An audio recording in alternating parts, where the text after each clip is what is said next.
Moriyama di sini, teman berbagi seputar informasi Jepang terkini. Oke, kesempatan kali ini kita punya tamu atau narasumber spesial buat apa ya? Kita bertanya-tanya mengenai visa Toko Tegino. Bagaimana apa aja yang bakal kita tanyain nanti. Oke, kita check it out. Let's go. Nah, di kesempatan kali ini kita bakal interview narasumbernya di salah satu restoran Indonesia ya, di daerah Koiwa. Kita sekarang lagi ada di Koiwa. Di Koiwa itu udah masuk Tokyo belum ya? Sudah ya. Jadi di daerah Tokyo pinggiran dekat Chiba. Ada salah satu restoran Indonesia. Mungkin baru beberapa tahun ini dibuka. Cuman untuk pendatangnya sendiri atau customernya itu udah banyak yang tahu tempat ini gitu. Mungkin 2 tahun berjalan kan di Koiwa ini. Nama restoran itu Warung Wong Jowo. Soalnya ownernya itu orang Jawa Timur soalnya. Ngawi Jawa Timur ya.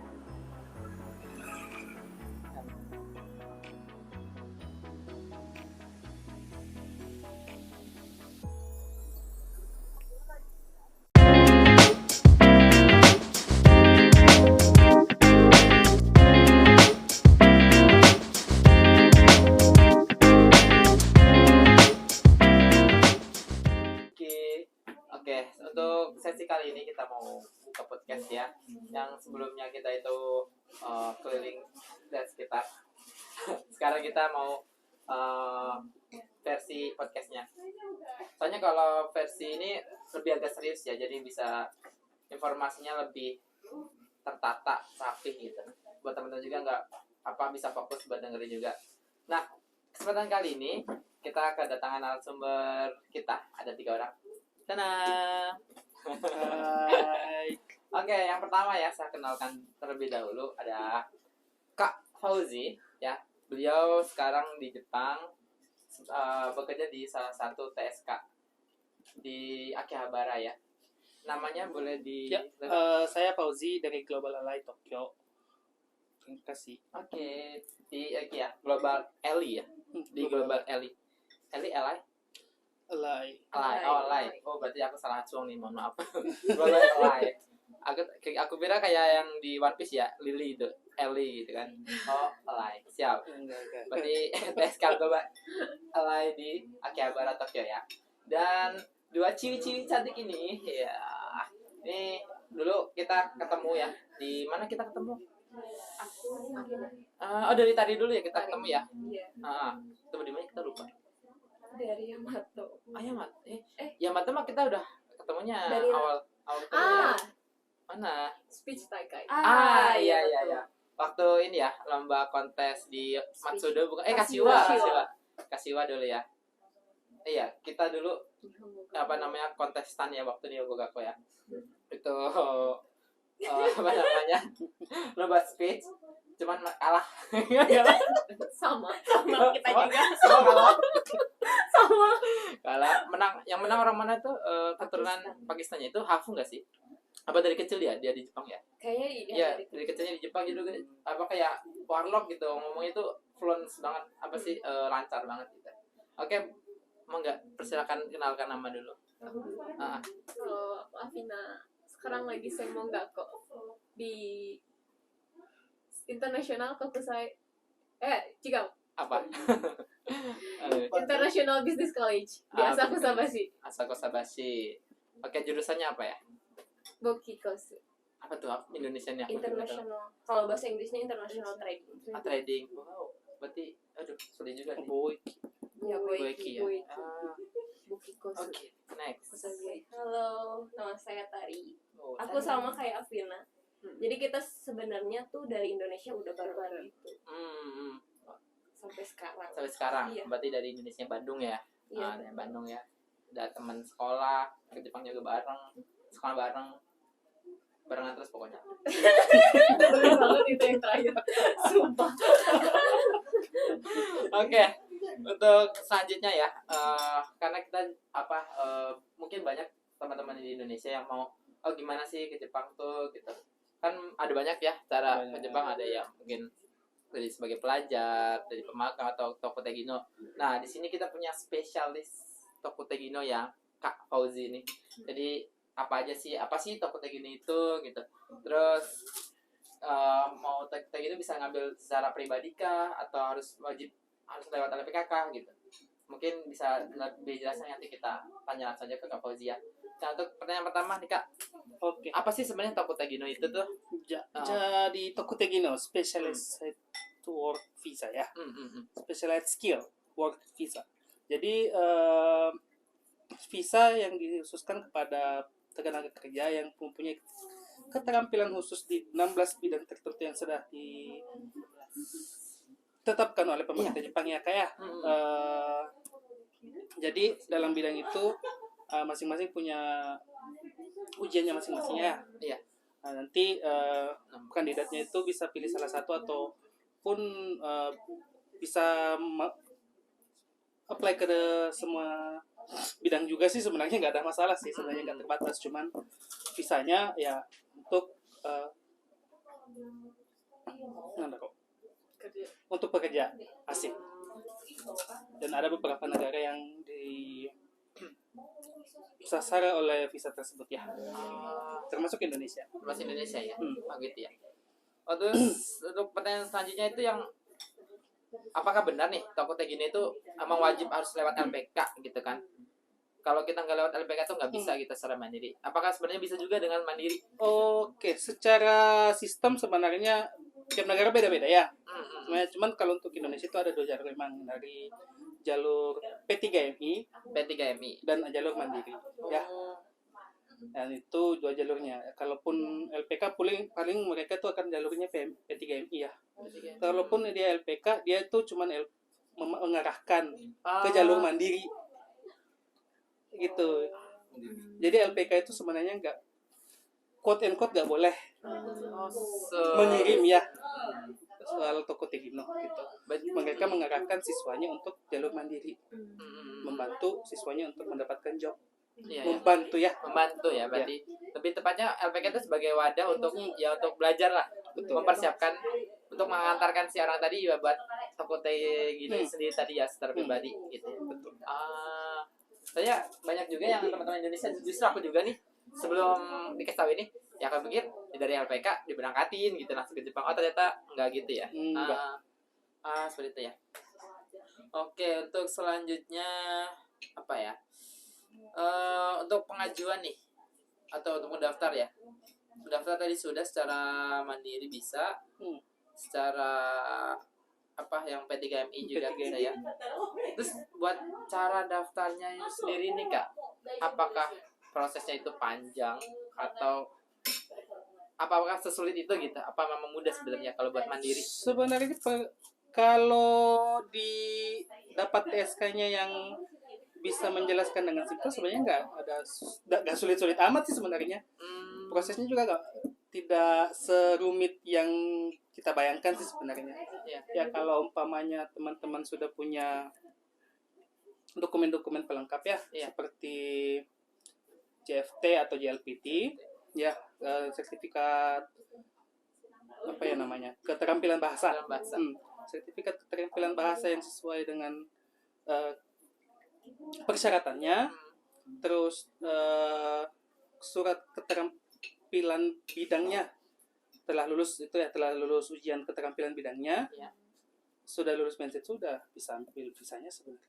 Berarti JFT dulu ya, JFT atau JLPT? JLPT bisa berarti ya? JLPT boleh, JFT Basic A2 boleh. JFT A2. JFT Basic A2 itu setara N4 ya. Kalau berarti JLPT minimalnya N4. JLPT N4 ya. Cuman gitu ya, yang namanya JLPT minimal memang sebenarnya N4 ya secara undang-undang. Cuman ya balik lagi kepada persyaratan dari perusahaannya, requirement dari perusahaannya apa gitu. Berarti udah setelah punya JFT-nya tadi atau JLPT-nya tadi minimal N4 ya. JFT basic A2. Terus lanjut SSW yang mau diambil nih, Tokutegune-nya tadi ya. SSW, banyak aku apa ya? SSW aku juga belum tahu. SSW Specialized Skill Worker. Specialized Skill Worker, gitu ya. Aku juga nggak tahu. SSW nggak tahu. Pekerja dengan keterampilan khusus. Aku pikir singkatan bahasa apa? Bahasa Jepang ya. Jadi apa bahasa Jepangnya kata? Bahasa Jepangnya Tokutegine. Kalau malah Jepangnya Tokutegine ya. Berarti SSW itu bahasa Inggrisnya. Baru tahu juga guys. Tokutegine ya. Berarti yang tadi yang Tokutegine itu ada 16 bidang ya. Terus setelah itu udah 2, selanjutnya yang ketiga tadi buat apply-nya ya harus dapat pekerjaan. Nah, pekerjaannya itu melalui TSK.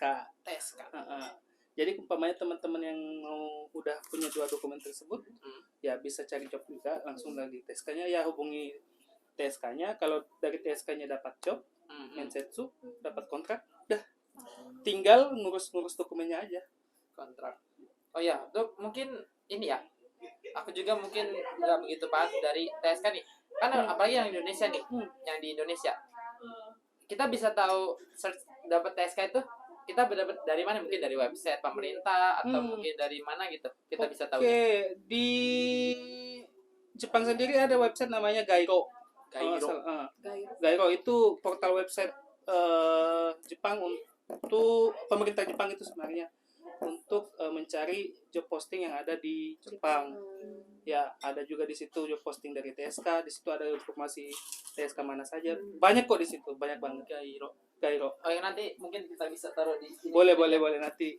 Onegesimat punya.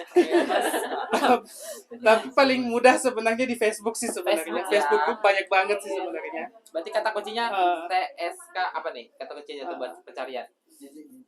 IJJ ya, cari IJJ. Oh, kata kuncinya IJJ ya. Info job Jepang. Baru itu singkatan apa tuh? Apaan tuh? Info job Jepang. Info job Jepang ya. Oke, siap. Oke. Saya juga tergabung di situ, jadi ya sambil. Oke, boleh nanti juga Mas Kak Fauzi. Boleh. Facebook atau non kontak langsung bisa lah. Nanti kita sertakan di bawah deskripsi. Dicari aja di bawah. Oke. Oke, Pak editor ya. Pak manajer dan semuanya onegaishimasu. Oke, lanjut kita udah misal nih, kita udah dapat ya apply jobnya nih dari TSK tersebut. Berarti tinggal melanjutkan persiapan dokumen-dokumen ya. Iya. Dan untuk dokumennya sendiri nih itu apa saja ya kira-kira ya? Oke, garis besarnya sebenarnya dokumennya yang dipersediakan oleh kandidat ya, oleh kandidat itu setelah umpamanya tahap Mensetsu selesai terus dinyatakan lulus, ya yang pertama itu paling pertama itu medical check up. Medical check up. Terus paling penting juga itu di BP2MI nanti keluarin kartu EKTLN kalau nggak salah namanya. EKTLN. Itu kartu tenaga kerja luar negeri. KTLN. Oke. Iya. KTLN. Jadi itu semacam izin dari pemerintah Indonesia untuk bekerja di luar negeri. Setelah itu paling dokumen kayak izin orang tua, Kisho palingnya, terus apalagi ya namanya nih, kartu keluarga diterjemahin segala macam, mudah. Nanti berkasnya disatuin, nanti dikasih ke TSK-nya. Berarti untuk mengapply COE, Certificate of Eligibility. Berarti kalau setelah mandiri ya kita buat penerjemah ya harus sendiri ya. Ya. Mungkin kalau dari LPK kan mungkin dibantu sama LPK-nya ya kalau buat penerjemahan Iya, ya. betul. Tapi kalau secara mandiri ya kita harus wajib sendiri. Cari ya boleh. Mungkin minta staff TSK-nya bisa bantu juga. Mungkin ya ada beberapa TSK yang membantu, ada juga yang mungkin mengarahkan ke penerjemah jasa ini boleh bisa gitu ya. Biasanya berarti bisa 2 cara tadi ya. Dari TSK-nya bisa ngebantu, terus bisa juga dari TSK-nya atau kita sendiri mencari jasa ini nyediain nih buat terjemah gitu ya. Oke, itu selesai.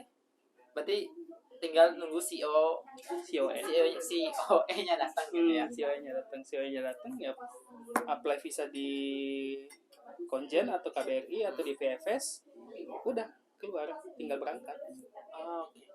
Konjen ya, apply visa di Konjen atau di Kedutaan Besar Jepang atau di KJRI ya? VFS. KJRI atau KJRI ya, bukan KJRI. KJRI apa sih? KJRI itu Konsulat Jenderal Republik Indonesia. Kalian di Jakarta tuh apa namanya? Ya, Kedutaan Besar. Kedutaan Besar. Kalau yang kayak misal kayak di Surabaya, Bali itu tuh yang Konjen ya. Konjen. Itu dia, Konjen. Soalnya dulu waktu mau berangkat Oke, tapi belakangan tadi kepotong ya. Tapi kebelakangan ini pengurusan visa semuanya dialihkan ke VFS. VFS. Yang di Jakarta ya? Jakarta, Surabaya juga. Makassar juga udah mulai VFS. Bali belum tahu sih sebenarnya. Medan Bali juga ya. Medan, Bali, Jakarta, Surabaya. Itu berarti yang terdekat lah ya. Rumahnya di mana yang terdekat ya bisa samperin ke sana aja ya. Berarti titik terakhirnya sudah CEO datang, apply visa, udah tinggal berangkat aja berarti ya. Tinggal berangkat.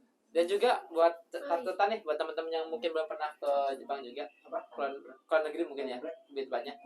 Sebelum apply visa visa ya, kita harus nyertain tiket pesawat guys ya. Ya nggak sih? Iya, betul. Buat teman-teman yang belum pernah keluar negeri mungkin mau bikin visa nih gitu, itu emang harus nyertain tiket pesawatnya, minimal bookingnya, minimal booking, unpaid booking pun dapat.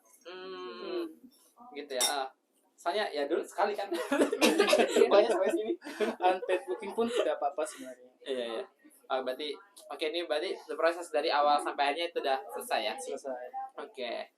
Terus pertanyaan selanjutnya itu apa ya? Udah kejawab juga sih tadi ya. Yang buat bahasa Jepang tadi minimal NJFT A2 basic atau N4.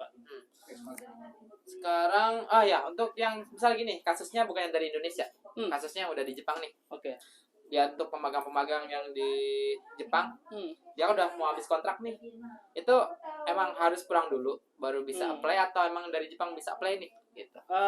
Oke, tergantung industri sebenarnya ya. Saya sebenarnya nggak bisa terlalu banyak jawab sebenarnya soal ini karena keputusan dari imigrasi Jepang itu kan berubah-ubah ya. Dulu tahun lalu itu diputuskan untuk orang Indonesia itu harus balik dulu 1 tahun mengaplikasikan apa yang sudah dimagangkan di sini, baru bisa kembali lagi. Ya. Cuman ada beberapa kasus di mana industrinya memang sudah tidak bisa menunggu tenaga baru lagi ya dari Indonesia. Jadi tenaga yang ada di dalam Jepang itu bisa langsung mengapply ke TG dari magang. Udah baru gitu ya. Buat teman-teman nih yang sekarang magang gitu, ya kita nanti naik kelas gitu ya. Dari magang atau ke Indo gitu. Bisa. Jadi bisa langsung ya sekarang mah ya. Beberapa industri ya, nggak semua ya. Berarti nanti tergantung, langsung tanya aja ke TSK-nya berarti. Karena ada beberapa magang juga itu yang TG-nya nggak ada. Ada bidang magang yang TG-nya itu nggak ada. Ada. Itu di manufaktur kaos tangan itu TG-nya nggak ada. Kaos tangan? Kaos tangan ada apa ya? Kaos tangan sports kayak kaos tangan tinju, kaos tangan golf. Itu pernah ada klien di Kagawa ya.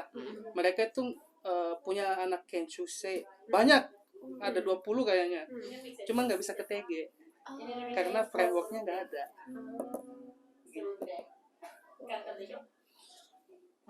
TG-nya nggak ada. Ya. Cuman yang kayak familiar di kita mungkin ya kayak pertanian, perkebunan, terus juga perikanan ya. 16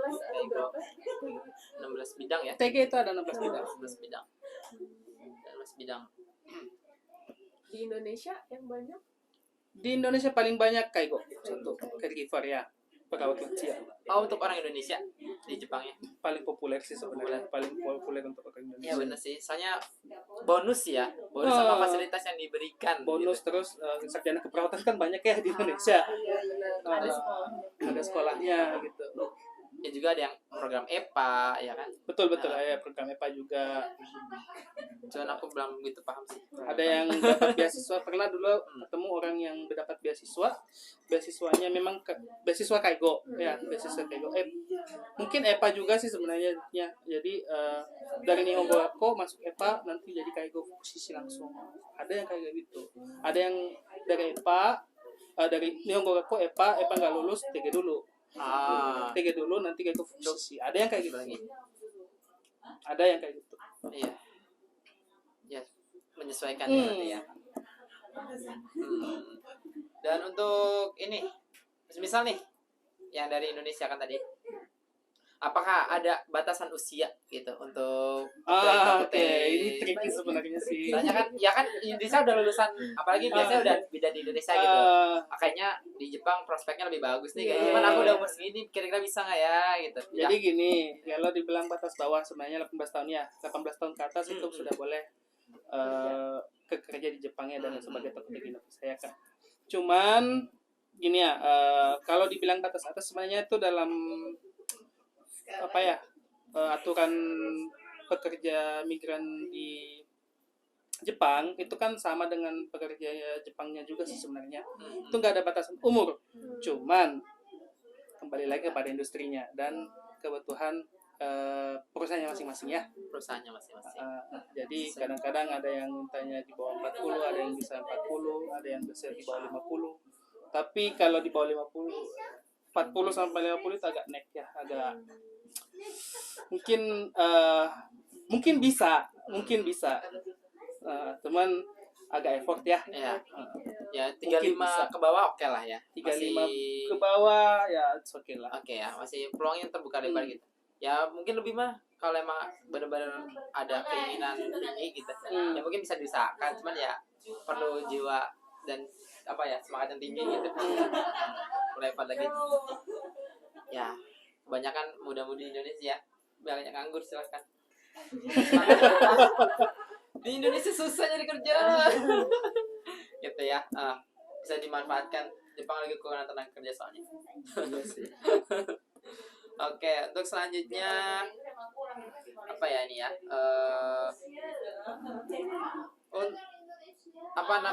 Mungkin juga Indonesia kan banyak ya yang udah punya keluarga juga gitu. Tokotegino tuh boleh nggak sih sebenarnya bawa keluarga atau harus Tokute yang selanjutnya tuh yang Tokotegino 2 baru boleh bawa keluarga atau gimana? Oke. Kan Tokotegino ini masih baru yang Nigonya itu kan baru ya. Tokotegino Ichigo itu tidak bisa ya. Ichigo yang pertama ya. Ichigo itu tidak bisa membawa keluarga dan aku disturb dong. Gimana? Tokotegino Ichi sama 2 bedanya apa? Bedanya di ini ya. Pertama beda di jenis visa beda jenis visa ya sebenarnya. Beda pada dasarnya jenis visanya beda. Terus beda bukan fasilitas sih sebenarnya, lebih ke privilege visanya beda. Privilege visanya beda. Privilege visanya untuk Tokotegino 1 itu cuman bekerja selama maksimal 5 tahun. Itu berlaku akumulasi walaupun beda bidang, walaupun nanti dia pindah-pindah perusahaan, walaupun beda bidang, dia tetap 5 tahun. 5 tahun pulang gitu. Pulang. Kalau yang 2? Kalau Tokotegino 2 itu boleh selama-lamanya. Dan boleh bawa keluarga. Ichigo tuh cuma 5 tahun. 5 tahun maksimal. Dan bisa jadi 2 tuh gimana caranya? Beda-beda sih sebenarnya requirement-nya setiap bidangnya. Iya, oke. Tapi pada dasarnya ujian. Ikut ujian Tokotegino Nigo baru bisa ambil Tokotegino 2. Kecuali Kaigo. Kaigo itu Nigonya nggak ada. Langsung Kaigo Fukushiki. Tapi ujian juga kan? Ujian juga, ujian negara. Bulan Januari ujian ini Kokashiki negara kayak gue fokus sisi nih. Doain guys. Berat. Ya kalau buat warlock mungkin gampang lah ya. Bahasanya sendiri gitu. Ini yang notabene orang luar gitu. Mungkin agak tertatih-tatih gitu kan buat buat ujiannya gitu. Iya, baca kanjinya nih guys. Gitu kan. Terkendala. Iya. Struggle-nya tuh double gitu dari orang warlock sini gitu ya. Oke, tadi udah kejawab juga ya yang gimana nih buat Nigo gitu buat Tokotegino kedua udah kejawab ya dari pertanyaan Teh Apina nggak bisa ini nggak orang Sunda nggak bisa ngomong F ya. Jadi Apina. Oke, next ya. Terus nih ada pertanyaan juga nih Kak. Aku nih anak magang nih gitu kan. Aku magang kejuruannya mungkin magang gitu ya, pertanian gitu. Kira-kira dengan kemampuan aku gitu yang udah punya pengalaman sebagai anak magang pertanian gitu, bisa nggak sih langsung Tokotegino pertanian juga gitu, nggak perlu ikut ujian Tokotegino? Ya bisa sebenarnya. Nggak bisa ya? Bisa sebenarnya. Yang penting lulus ya, magangnya harus lulus. Maksudnya lulus? Jadi kan magang itu sebenarnya bukan quote and quote bukan bekerja ya, sebenarnya magang. Makanya namanya technical intern atau Gino Jishu. Technical intern kan. Jadi visanya sebenarnya ya diperuntukkan untuk warga asing yang mau belajar di Jepang belajar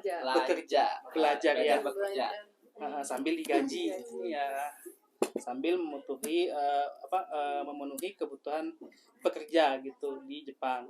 Kalau dia sudah 3 tahun, 3 tahun bukan bekerja, magang lulus, nanti dapat sertifikat Gino Shuryosho ya. Gino Shuryosho Yokachoshi bukan ya? Pokoknya ada lagi satu ya kalau nggak salah tuh. Itu nanti bisa equal dengan sertifikat SSW. Gitu ya. Tapi kan anak magang itu setiap 1 tahun tuh ujiannya sih ya. Ya kan ya? Jam tambah 2 3. Berarti yang terakhir ini yang 3 nih. Kita lulus, kita dia mau lanjut Tokotegino bisa tuh. Dengan lulus terus disertakan tadi SSW-nya tadi ya. Aku pikir harus ujian Tokotegino lagi gitu. Kecuali pindah bidang ya. Kita pindah bidang ya. Oke, next udah kejawab ya. Oke, pertanyaan selanjutnya. Ini sudah. Iya. Apakah ada kewajiban nih Kak untuk mendaftar asuransi kesehatan di Jepang dengan visa Tokotegino ini? Semua pekerja, semua yang berada di Jepang itu wajib tergabung dalam framework asuransi kesehatan negara ya. Yes. Kalau umpamanya teman-teman yang dari Wakusei mungkin Kokumen Hoken ya. Kokumen Hoken, kalau teman-teman pekerja ya Sakai Hoken. Tapi ada case ini Kak, ada kasus ya. Lupa bahasa Indonesia. Udah jadi ini saya. Itu ada temanku nih, dia kan pelajar juga ya, cuman karena harus bayaran sekolah tuh tinggi ya kan. Buat sekatsu juga buat biaya kehidupan juga kurang gitu. Dia menjo menjo tuh minta keringanan ke Syakuso gitu. Buat ini kesehatan gue kayaknya kemahalan deh, bisa dikurangin enggak, ternyata bisa Kak gitu. Tapi aku kok nggak bisa ya gitu. Ternyata pas aku tanya ke ininya, ke Syakusonya, ke kantor kecamatan, ternyata maaf kamu nggak bisa menjo nih buat ngurangin asuransi kesehatannya. Soalnya gaji kamu dalam 1 tahun tuh tinggi. Emang 100 batas maksimalnya ya? Minimum maksimal 138 mang gitu kan. 1 tahunnya. 1 tahunnya di total gitu. Nggak bisa ya gitu ya. Kata gue, tapi kok gue bisa gitu. Gajinya sama. Iya.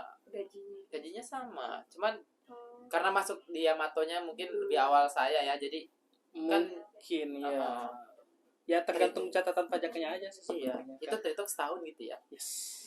Iya. Aku lebih awal, dari awal ke Jepang gitu. Yamato sampai sekarang itu berjalan 3 tahun. Jadi sih emang tinggi sih, makanya nggak dapat bantuan. Ya gitu ya. Oke, next. Oh ya, buat teman-teman yang mungkin nggak tahu ya, asuransi kesehatan tuh mungkin tahun pertama itu murah itu. Aku dulu masih 500 yen ya kak. Teman-teman kan? 1.300. 1.000. Aku tahun pertama 500 loh. Masih sebulan 1.300. 500 yen. Yes. 500 yen. Tahun kedua mulai tuh jadi 5.000. Belum. Ya. Belum kita baru pindah ke Segmong baru ke angka 6.000 awalnya.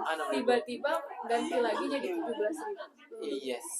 Ternyata sama. Tahun ketiga berarti. Jalan tahun ketiga. Iya.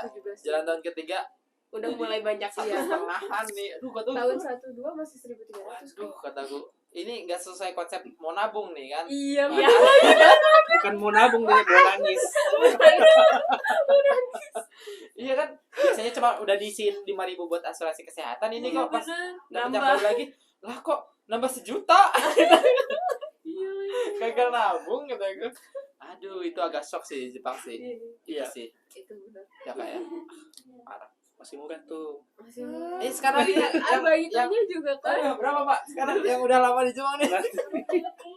Nanti kalau masuk kerja kaget loh. Lebih lagi. Berapa? Kalau Sakai Hokeng ya, itu tergantung range pendapatan ya. Pendapatan kotor ya. Kotor. Tergantung range pendapatan kotor. Kalau range pendapatannya itu 220 sampai 220 sampai 240 itu Nanking plus Nanking plus Sakai Hokengnya itu 38.000 per bulan. Wow, 38.000 per bulan. Senang telut. Ya Allah, ternyata kira udah 1 itu udah tinggi gitu. Ada yang makin. Itu udah pas kokum apa sama Nanking ya? Nanking ya. Udah sama Nanking. Itu udah bayar berdua sama itu udah bayar setengahnya dari kan sistemnya. Kalau di udah Sakai kayaknya pekerja itu Kaisa sama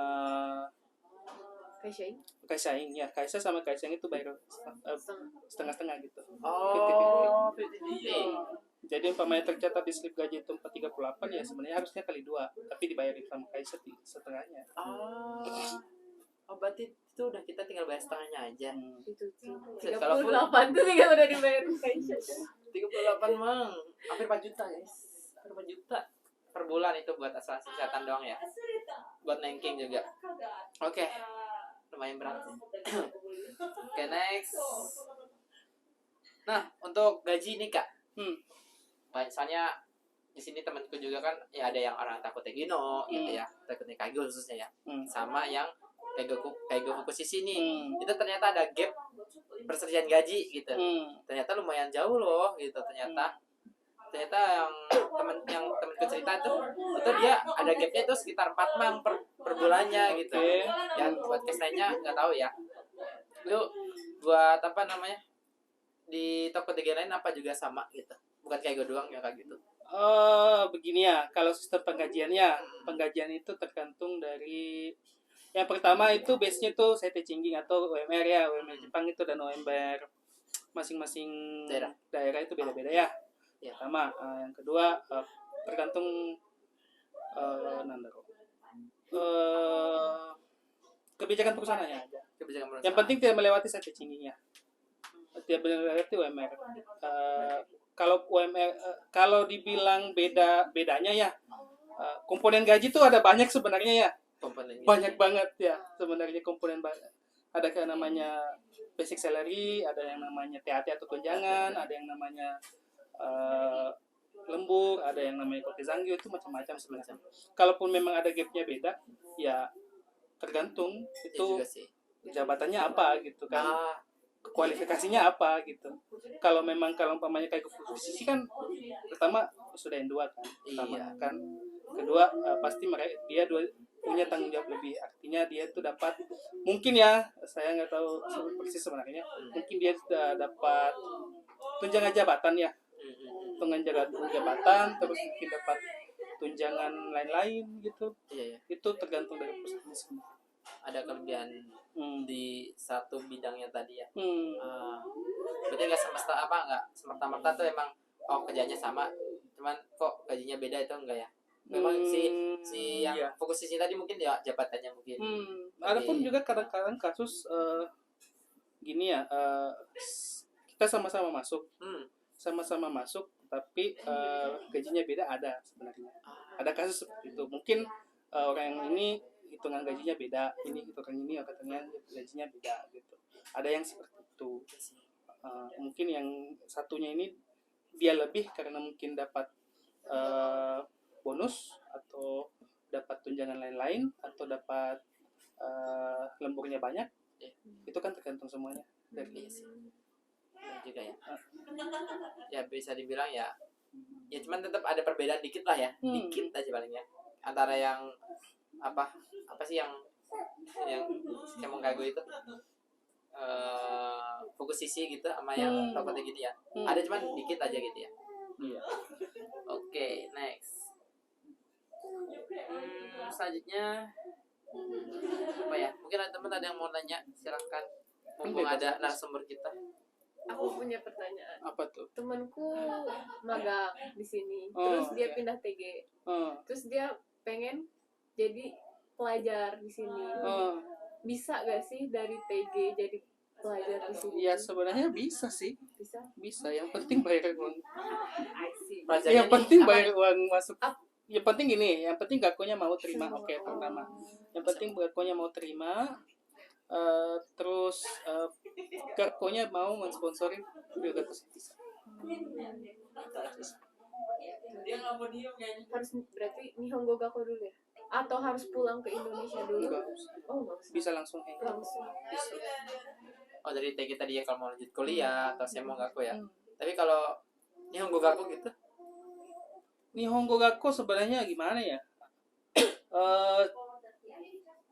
Tergantung sih, itu nggak semua Nihongo Gakko mungkin bisa ya, mungkin ya nggak tahu itu. Kalau Ryugaku sih sebenarnya saya kurang puas sebenarnya, cuman kalau dari segi visa harusnya sih bisa, cuman kalau untuk Nihongo Gakko ya sebenarnya sih nanggung kan, udah pernah kerja kan? Iya udah pernah juga ya cuman di Jepang juga tuh maksimal Nihongo Gakko cuma 2 tahun doang kan, setelah itu nggak boleh lagi gitu kan. Dapat jatahnya cuma 2 tahun. Ya emang sekiranya dia toko Tegino-nya tuh dulunya belum pernah Nihongo Gakko ya mungkin bisa lah.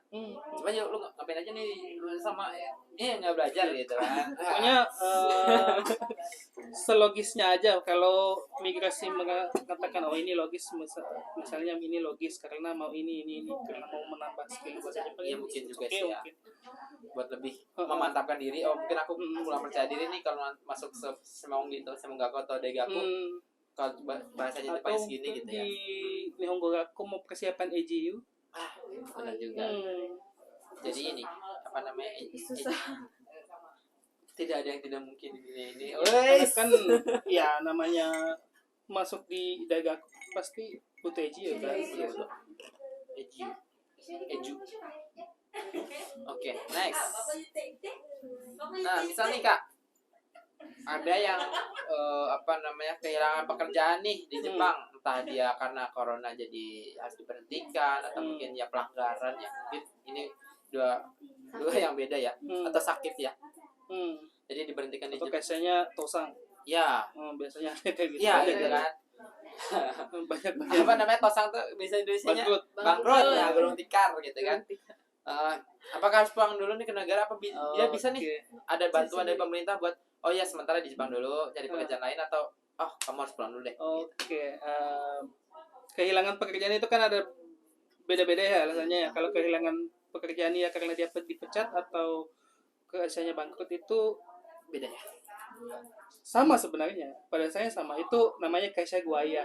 Jadi karena kaisanya karena alasan kaisanya nggak mampu lagi mempekerjakan, maka kandidat ini dikeluarkan kan. Iya betul. Nah kalau seperti itu 3 bulan itu masih bisa stay sebenarnya sampai dapat coba tanpa ganti visa tuh. Tanpa ganti visa. Berarti nggak usah. Yang penting visanya aman ya. Yang pentingnya masih ada lah. Yang penting masih ada, masih batas. Dalam.